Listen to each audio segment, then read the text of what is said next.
Hello everyone, जय हिंद। स्वागत है आपका आपके अपने यूट्यूब चैनल के प्लेटफॉर्म में। आज मैं आपके समक्ष बात कर रहा हूँ 4 नवंबर एसएससी एमटीएस एग्जाम 2024 के सभी शिफ्टों के महत्वपूर्ण प्रश्नों के संदर्भ में। और ये वीडियो आपके आने वाली सभी परीक्षाओं के लिए अति महत्वपूर्ण और लाभदायक होगा, इसलिए इस वीडियो को जरूर अंत तक देखें। और यदि आपको मेरा वीडियो का कंटेंट पसंद आए तो वीडियो को लाइक, शेयर और सब्सक्राइब भी करना। और इसी के साथ अपने वीडियो को स्टार्ट करता हूँ। और फर्स्ट महत्वपूर्ण प्रश्न पूछा गया था कि अनफिनिश्ड किस अभिनेत्री की आत्मकथा है। तो इसका आंसर है प्रियंका चोपड़ा की। अर्थात अनफिनिश्ड बॉलीवुड अभिनेत्री प्रियंका चोपड़ा जोनस की आत्मकथा है। और नेक्स्ट महत्वपूर्ण प्रश्न पूछा गया था कि दीपा नामक स्थानांतरित कृषि किस राज्य में की जाती है। तो इसका आंसर है छत्तीसगढ़ राज्य में। अर्थात दीपा नामक स्थानांतरित कृषि या झूम कृषि छत्तीसगढ़ राज्य में की जाती है। और इस स्थानांतरित कृषि को झूम कृषि के नाम से भी जाना जाता है। और यह एक अर्थात स्थानांतरित कृषि या झूम कृषि पारंपरिक खेती की एक तकनीक है। बात करूं मैं भारत में प्रचलित झूम कृषि या स्थानांतरित कृषि के विविध नामों के संदर्भ में, तो मध्य प्रदेश राज्य में स्थानांतरित कृषि को बेबर या दहिया के नाम से जाना जाता है। आंध्र प्रदेश में पोडू या पेंडा के नाम से जाना जाता है। पश्चिमी घाट में स्थानांतरित कृषि को कुमारी नाम से जाना जाता है। झारखंड राज्य में स्थानांतरित कृषि को कुरवा नाम से जाना जाता है। और हिमालय पेटी क्षेत्र में स्थानांतरित कृषि को खील के नाम से जाना जाता है। बात करूं मैं झूम खेती से संबंधित महत्वपूर्ण जानकारियों के संदर्भ में, तो इसमें अर्थात झूम खेती में जंगलों को काटकर भूमि साफ की जाती है तथा इसके बाद इस भूमि पर खेती की जाती है।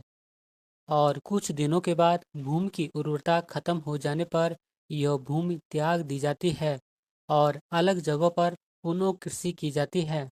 और एक बार पुनः रिपीट करता हूँ कि इसमें अर्थात झूम खेती में जंगलों को काटकर भूमि साफ की जाती है तथा इसके बाद इस भूमि पर खेती की जाती है।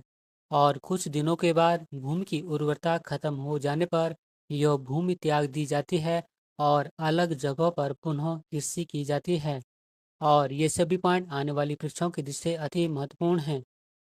और नेक्स्ट महत्वपूर्ण प्रश्न पूछा गया था कि हाँ त्योहार भारत के किस पड़ोसी देश में मनाया जाता है। तो इसका आंसर है नेपाल में।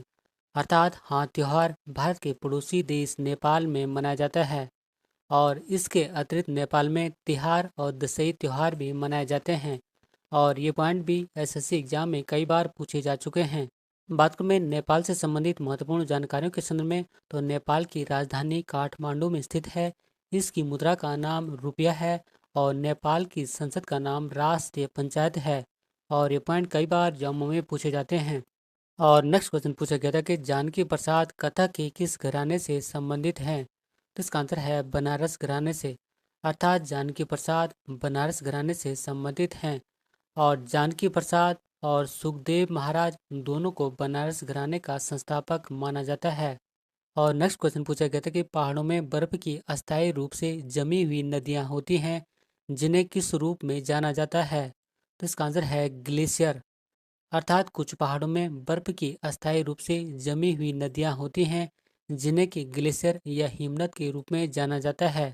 और क्रिस्टलीय बर्फ चट्टान, तलछट और जल से निर्मित क्षेत्र जहाँ पर अधिकांश समय तक बर्फ जमी रहती है, उसे हिमनद कहते हैं। बात करूं मैं प्रमुख हिमनद या ग्लेशियर और उनकी भौगोलिक स्थिति के संदर्भ में, तो जैसे कि सियाचिन ग्लेशियर और यह काराकोरम में स्थित है। नेक्स्ट है हिस्पारा ग्लेशियर और यह भी काराकोरम में ही स्थित है। नेक्स्ट है बाल्तोरा ग्लेशियर और यह भी काराकोरम में ही स्थित है। और नेक्स्ट है गंगोत्री ग्लेशियर और यह कुमाऊं हिमालय उत्तराखंड राज्य में स्थित है। और ये सभी पॉइंट आने वाली परीक्षाओं की दृष्टि से अति महत्वपूर्ण हैं। और नेक्स्ट क्वेश्चन के किस राज्य की सरकार ने मुख्यमंत्री सीखो कमाओ योजना शुरू की। तो इसका आंसर है मध्य प्रदेश राज्य ने। अर्थात मध्य प्रदेश राज्य ने मुख्यमंत्री सीखो कमाओ योजना को शुरू किया है। बात करूं मैं मुख्यमंत्री सीखो कमाओ योजना संबंधित महत्वपूर्ण जानकारियों के संदर्भ में, तो इस योजना की शुरुआत 22 अगस्त 2023 को हुई थी। और इस योजना का मुख्य उद्देश्य युवाओं के कौशल विकास को बढ़ावा देना है। और इस योजना के तहत युवाओं को निजी संस्थाओं में छात्र प्रशिक्षणार्थी के तौर पर प्रशिक्षण देना है। और मुख्यमंत्री सीखो कमाओ योजना में भाग लेने के लिए युवाओं की उम्र 18 से 29 वर्ष के बीच होनी चाहिए।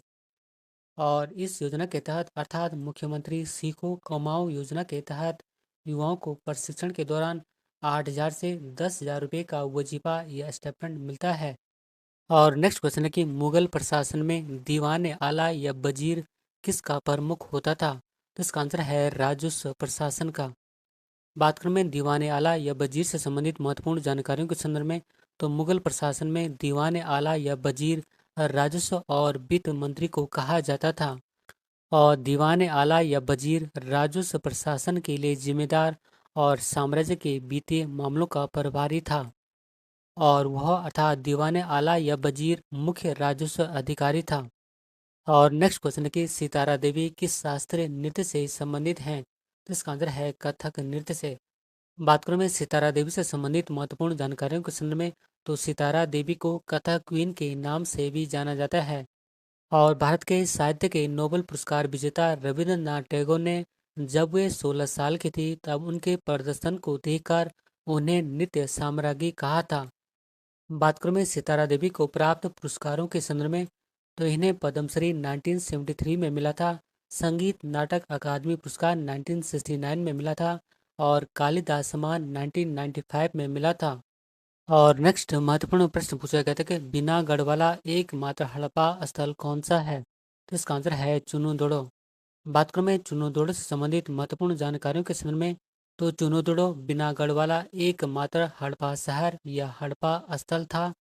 और चुनुदोड़ो वर्तमान सिंध पाकिस्तान में मोहनजोदड़ो के पास स्थित है। और चुनुदोड़ो की खोज 1931 में एन.जी. मजूमदार ने की थी। और चुनुदोड़ो सिंध नदी के तट के पास स्थित है। और ये सभी पॉइंट आने वाली परीक्षाओं की दृष्टि अति महत्वपूर्ण हैं।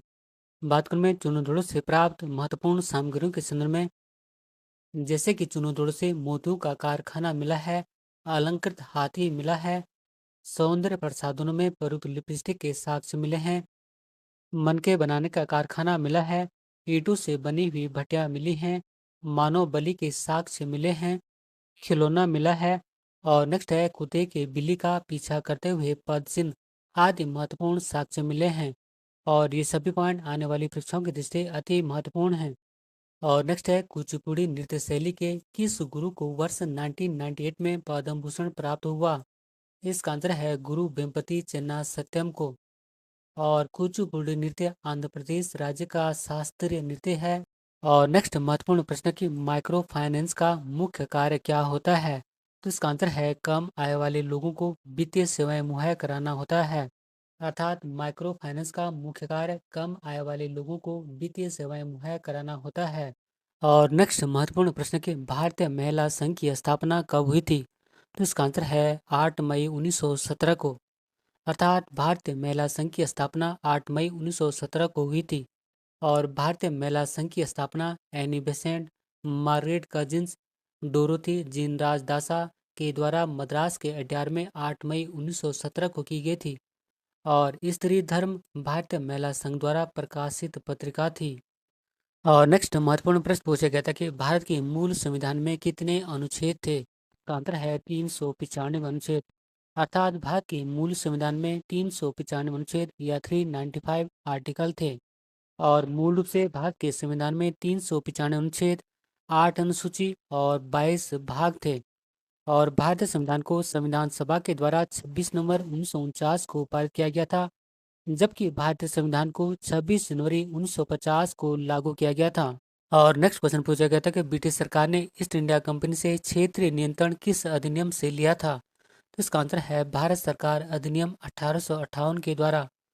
अर्थात ब्रिटिश सरकार ने ईस्ट इंडिया कंपनी से क्षेत्रीय नियंत्रण भारत सरकार अधिनियम 1858 से लिया था। बात करूं मैं भारत सरकार अधिनियम 1858 से संबंधित महत्वपूर्ण जानकारियों के संदर्भ में, तो इस अधिनियम के द्वारा भारत में कंपनी का शासन समाप्त हो गया और भारत का शासन ब्रिटिश ताज के अधीन कर दिया गया था। और इस अधिनियम के द्वारा गवर्नर जनरल को भारत का वायसराय कहा जाने लगा। और इस समय के गवर्नर जनरल लॉर्ड कैनिंग अंतिम गवर्नर जनरल और प्रथम वायसराय हुए थे। और इस अधिनियम के द्वारा मुगल सम्राट के पद को समाप्त कर दिया गया। और ये सभी पॉइंट आने वाली परीक्षाओं की दृष्टि अति महत्वपूर्ण हैं। और नेक्स्ट क्वेश्चन पूछा गया था कि 16वें वित्त आयोग के अध्यक्ष कौन बने हैं? तो इसका आंसर है प्रोफेसर अरविंद पनगड़िया। बात करूं मैं 16वें वित्त आयोग से संबंधित महत्वपूर्ण जानकारियों के संदर्भ में, तो 16 वित्त आयोग का गठन 31 दिसंबर 2023 को किया गया था। और इस आयोग का कार्यकाल अर्थात 16 वित्त आयोग का कार्यकाल 2026-27 से 2030-31 तक कुल 5 वर्षों का होगा। और यह वित्त आयोग अर्थात 16 वित्त आयोग अपनी रिपोर्ट 31 अक्टूबर 2025 तक देगा। बात करें महत्वपूर्ण नोट पॉइंट के संदर्भ में तो प्रोफेसर अरविंद पनगड़िया नीति आयोग के प्रथम उपाध्यक्ष थे, जो कि वर्तमान में 16 वित्त आयोग के अध्यक्ष हैं। बात करें वित्त आयोग से संबंधित महत्वपूर्ण जानकारियों के संदर्भ में तो वित्त आयोग अधिनियम 1951 के तहत वित्त आयोग की स्थापना 22 नवंबर 1951 को की गई थी। और वित्त आयोग के प्रथम अध्यक्ष के सी नियोगी थे और वित्त आयोग के द्वितीय अध्यक्ष के संतानम थे, जबकि 15वें वित्त आयोग के अध्यक्ष एन के सिंह थे। और भारतीय संविधान के अनुच्छेद 280 में वित्त आयोग की व्यवस्था है। और भारतीय संविधान के अनुच्छेद 281 में वित्त आयोग की अनुशंसाओं की चर्चा की गई है। और वित्त आयोग का गठन का अधिकार भारत के राष्ट्रपति महोदय को है। और ये सभी पॉइंट आने वाली परीक्षाओं की दृष्टि से अति महत्वपूर्ण हैं। और नेक्स्ट क्वेश्चन पूछा गया था कि भारत में वैदिक काल में स्कूली शिक्षा प्रणाली का पहला रूप किस रूप में जाना जाता था? तो इसका आंसर है गुरुकुल। और वैदिक काल में शिक्षा का मूल आधार गुरुकुल था। और वैदिक काल में शिक्षा संस्कृत भाषा में दी जाती थी। और गुरु छात्रों को उनकी योग्यता के आधार पर 3 वर्गों में बांट लेते थे, जिसमें कि फर्स्ट है महाप्रज्ञा, सेकंड है मध्यम प्रज्ञा और थर्ड है अल्प प्रज्ञा। और नेक्स्ट महत्वपूर्ण प्रश्न पूछा गया था कि मेजर ध्यानचंद सबसे पहले कौन से ओलंपिक में खेले थे? तो इसका आंसर है वर्ष 1928 के ओलंपिक में। बात करें मैं मेजर ध्यानचंद से संबंधित महत्वपूर्ण जानकारियों के संदर्भ में तो मेजर ध्यानचंद ने सबसे पहले वर्ष 1928 में एम्स्टर्डम ओलंपिक में हिस्सा लिया था। और मेजर ध्यानचंद ने वर्ष 1928, वर्ष 1932 और वर्ष 1936 में तीनों ओलंपिक में भारत का प्रतिनिधित्व किया था और तीनों ही बार स्वर्ण पदक जीता था। और मेजर ध्यानचंद को वर्ष 1936 के ओलंपिक में भारत का कप्तान बनाया गया था। और मेजर ध्यानचंद को हॉकी का जादूगर कहा जाता है। और उनके जन्मदिन अर्थात मेजर ध्यानचंद के जन्मदिन 29 अगस्त को राष्ट्रीय खेल दिवस मनाया जाता है। और गोल मेजर ध्यानचंद की आत्मकथा का नाम है। और ये सभी पॉइंट आने वाली परीक्षाओं की दृष्टि से अति महत्वपूर्ण हैं। और नेक्स्ट महत्वपूर्ण प्रश्न की दोआब किस क्षेत्र में पाया जाता है? तो इसका आंसर है उत्तरी मैदानों में, अर्थात दोआब उत्तरी मैदानों में पाया जाता है। बात करूं मैं दोआब के संदर्भ में तो दो नदियों के बीच का क्षेत्र को दोआब कहते हैं। और दोआब कई जगहों में पाया जाता है, जैसे कि सिंधु नदी और झेलम नदी के बीच का क्षेत्र सिंधु सागर दोआब कहलाता है। चिनाब नदी और झेलम नदी के बीच के क्षेत्र को चाच दोआब कहते हैं। रावी नदी और चिनाब नदी के बीच के क्षेत्र को रचना दोआब कहते हैं। ब्यास नदी और रावी नदी के बीच के क्षेत्र को बारी दोआब कहते हैं। और ब्यास नदी और सतलज नदी के बीच के क्षेत्र को बिस्त दोआब कहते हैं। और ये सभी पॉइंट आने वाली परीक्षाओं की दृष्टि से अति महत्वपूर्ण हैं। और नेक्स्ट क्वेश्चन है कि 86वां संविधान संशोधन के द्वारा 11वां मौलिक कर्तव्य कब जोड़ा गया था? तो इसका आंसर है वर्ष 2002 में। अर्थात 86वां संविधान संशोधन द्वारा 11वां मौलिक कर्तव्य वर्ष 2002 में जोड़ा गया था। बात करूं मैं 86वें संविधान संशोधन 2002 से संबंधित महत्वपूर्ण जानकारियों के संदर्भ में तो इस संविधान संशोधन के द्वारा 11वां मौलिक कर्तव्य जोड़ा गया था, जो कि है हर भारतीय नागरिक का कर्तव्य होगा कि वह अपने बच्चे को, चाहे वह उसके माता पिता हो या अभिभावक, 6 से 14 वर्ष की आयु के बच्चों को शिक्षा की सुविधा उपलब्ध कराए। और एक बार पुनः रिपीट करता हूँ कि 11वां मौलिक कर्तव्य है कि हर भारतीय नागरिक का कर्तव्य होगा कि वह अपने बच्चे को, चाहे वह उसके माता पिता हो या अभिभावक, 6 से 14 वर्ष की आयु के बच्चों को शिक्षा की सुविधा उपलब्ध कराए। बात करें मैं मौलिक कर्तव्यों से संबंधित महत्वपूर्ण जानकारियों के संदर्भ में मौलिक कर्तव्यों का उल्लेख संविधान के भाग 4 के अनुच्छेद 51 में किया गया है। और भारतीय संविधान में मौलिक कर्तव्यों की संख्या 11 है। और संविधान में प्रथम 10 मौलिक कर्तव्यों को 42वें संविधान संशोधन 1976 के द्वारा जोड़े गए, जबकि 11वां मौलिक कर्तव्य 86वां संविधान संशोधन 2002 के द्वारा जोड़ा गया था। और मौलिक कर्तव्य अर्थात फंडामेंटल ड्यूटीज को सरदार संरक्षण समिति की सिफारिश पर संविधान में जोड़े गए हैं। और मौलिक कर्तव्यों को रूस देश के संविधान से लिया गया है। और ये सभी पॉइंट भी आने वाली परीक्षाओं की दृष्टि से अति महत्वपूर्ण हैं। और नेक्स्ट क्वेश्चन है कि किसी भी देश में कितने केंद्रीय बैंक हो सकते हैं? तो इसका आंसर है एक। बात करूं मैं केंद्रीय बैंक से संबंधित महत्वपूर्ण जानकारी के संदर्भ में, तो किसी भी देश में एक केंद्रीय बैंक होता है। और विदेशों के साथ सरकार के लेन देन केंद्र बैंक की मदद से ही किए जाते हैं। और केंद्र बैंक एक सरकारी संस्था है जो मुद्रा आपूर्ति या प्रचलन में मुद्रा की मात्रा की निगरानी करता है। और मूल्य स्थिरता कई केंद्रीय बैंकों का प्राथमिक लक्ष्य होता है। बात करूं मैं भारत के संदर्भ में, तो भारत में केंद्रीय बैंक को भारतीय रिजर्व बैंक कहते हैं। और नेक्स्ट क्वेश्चन है कि सिरसा सूरी का मकबरा कहाँ स्थित है? तो इसका आंसर है सासाराम, बिहार में। अर्थात सूर्य वंश के संस्थापक सिरसा सूरी का मकबरा सासाराम, बिहार में स्थित है। बात करूं मैं सिरसा सूरी के मकबरे से संबंधित महत्वपूर्ण जानकारियों के संदर्भ में, तो सिरसा सूरी का मकबरा इंडो इस्लामिक वास्तुकला का एक उदाहरण है। इसे वास्तुकार मीर मोहम्मद अलीवाल खान ने डिजाइन किया था। और इसका निर्माण वर्ष 1540 से 1545 के बीच हुआ था। और इस लाल मकबरे का निर्माण बलुआ पत्थर से हुआ है। और इस मकबरे को भारत में दूसरे ताजमहल के रूप में जाना जाता है। और नेक्स्ट महत्वपूर्ण प्रश्न कि भारतीय संविधान की प्रस्तावना में किस प्रकार की स्वतंत्रता शामिल नहीं है? इसका आंसर है आर्थिक स्वतंत्रता। बात करूं मैं संविधान की प्रस्तावना में स्वतंत्रता संबंधित महत्वपूर्ण जानकारियों के संदर्भ में, तो भारत के संविधान की प्रस्तावना में 5 प्रकार की स्वतंत्रता का उल्लेख है। जिसमें कि फर्स्ट है विचार की स्वतंत्रता, सेकंड है अभिव्यक्ति की स्वतंत्रता, थर्ड है विश्वास की स्वतंत्रता, फोर्थ है धर्म की स्वतंत्रता, और फिफ्थ है उपासना की स्वतंत्रता। इस प्रकार भारतीय संविधान में 5 प्रकार की स्वतंत्रता का उल्लेख किया गया है। और नेक्स्ट महत्वपूर्ण प्रश्न की नीति आयोग के वर्तमान मुख्य कार्यकारी अधिकारी या चीफ एग्जीक्यूटिव ऑफिसर कौन है? तो इसका आंसर है BVR सुब्रमण्यम। बात करूं मैं नीति आयोग से संबंधित महत्वपूर्ण जानकारियों के संदर्भ में, तो नीति का पूरा नाम national institution for transforming India होता है। जबकि हिंदी में से राष्ट्रीय भारत परिवर्तन संस्थान कहते हैं। इसकी स्थापना 1 जनवरी 2015 को हुई थी। और इसका मुख्यालय नई दिल्ली में स्थित है। और नीति आयोग की पहली बैठक 8 फरवरी 2015 को हुई थी। और नीति आयोग के प्रथम उपाध्यक्ष अरविंद पनगड़िया थे। और नीति आयोग भारत सरकार का मुख्य थिंक टैंक या सलाहकारी संस्था है। और नीति आयोग के अध्यक्ष प्रधानमंत्री होते हैं। और नीति आयोग के वर्तमान उपाध्यक्ष डॉक्टर सुमन के बेरी हैं। और नीति आयोग के प्रथम CEO अर्थात chief executive officer Sindhu Shri Khullar थे। और ये सभी पॉइंट आने वाली परीक्षाओं की दृष्टि से अति महत्वपूर्ण हैं। और नेक्स्ट क्वेश्चन की 1757 में प्लासी के युद्ध के बाद अंग्रेजों ने किसे बंगाल का नवाब बनाया था? तो इसका आंसर है मीर जाफर को।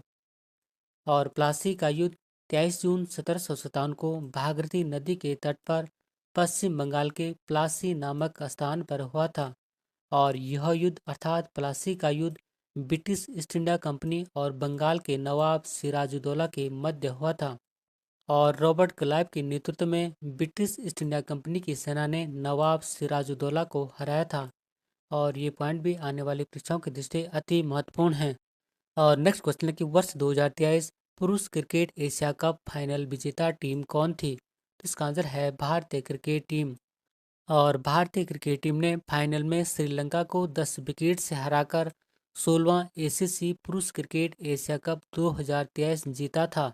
और पुरुष क्रिकेट एशिया कप का फाइनल मैच 17 सितंबर 2023 को श्रीलंका की राजधानी कोलंबो के प्रेमदासा स्टेडियम में खेला गया था। और नेक्स्ट क्वेश्चन है कि उत्तराखंड लोक सेवा आयोग ने वर्ष 2023 में महिलाओं के लिए सरकारी नौकरियों में कितने प्रतिशत क्षैतिज आरक्षण दिया है? तो इसका आंसर है 30%। और उत्तराखंड लोक सेवा अधिनियम 2022 के तहत राज्य में अर्थात उत्तराखंड राज्य में महिलाओं को सार्वजनिक सेवाओं में अर्थात सरकारी नौकरियों में 30% क्षैतिज आरक्षण दिया गया है। और नेक्स्ट महत्वपूर्ण प्रश्न की जुकाम या कॉमन कोल्ड किस वायरस के द्वारा होता है? तो इसका आंसर है राइनो वायरस के द्वारा। बात करें में जुकाम या कॉमन कोल्ड से संबंधित महत्वपूर्ण जानकारियों के संदर्भ में, तो जुकाम या कॉमन कोल्ड विषाणु से होता है और जुकाम या कॉमन कोल्ड कई तरह के वायरसों से हो सकता है, जिनमें से राइनो वायरस मुख्य है। और जुकाम या कॉमन कोल्ड अति संक्रामक रोग है और यह अर्थात जुकाम नाक और श्वसन पथ में संक्रमण करता है। और नेक्स्ट महत्वपूर्ण प्रश्न है कि वर्ष 1930 में हुए नमक सत्याग्रह आंदोलन का नेतृत्व किसने किया था? तो इसका आंसर है महात्मा गांधी ने। बात करूं मैं नमक सत्याग्रह आंदोलन से संबंधित महत्वपूर्ण जानकारियों के संदर्भ में, तो यह आंदोलन अर्थात नमक सत्याग्रह आंदोलन अहिंसक सविनय अवज्ञा का एक हिस्सा था और इस आंदोलन को दांडी मार्च या दांडी सत्याग्रह के नाम से भी जाना जाता है। और यह आंदोलन अर्थात नमक सत्याग्रह आंदोलन 12 मार्च 1930 को साबरमती से शुरू हुआ था और 6 अप्रैल 1930 को दांडी नवसारी में खत्म हुआ था। और इस आंदोलन में अर्थात नमक सत्याग्रह आंदोलन में गांधी जी और उनके अनुयायी ने साबरमती आश्रम से दांडी तक कुल 240 मील की पैदल यात्रा की थी। और ये सभी पॉइंट आने वाली परीक्षाओं की दृष्टि से अति महत्वपूर्ण हैं। और नेक्स्ट महत्वपूर्ण प्रश्न है कि बीटिंग रिट्रीट समारोह किस तारीख को होता है? तो इसका आंसर है 29 जनवरी को। बात करूं मैं बीटिंग रिट्रीट से संबंधित महत्वपूर्ण जानकारियों के संदर्भ में, तो यह समारोह अर्थात बीटिंग रिट्रीट समारोह दिल्ली के विजय चौक पर होता है और यह समारोह अर्थात बीटिंग रिट्रीट समारोह गणतंत्र दिवस का भाग होता है। और बीटिंग रिट्रीट समारोह 4 दिवसीय गणतंत्र दिवस का अंतिम समारोह होता है। गणतंत्र दिवस का समारोह 26 जनवरी से 29 जनवरी तक होता है। और इस समारोह में अर्थात बीटिंग रिट्रीट समारोह में भारत की तीनों सेनाएं अर्थात थल सेना, नौसेना और वायुसेना भाग लेती हैं और तीनों सेनाएं मिलकर मार्च धूम बजाते हैं।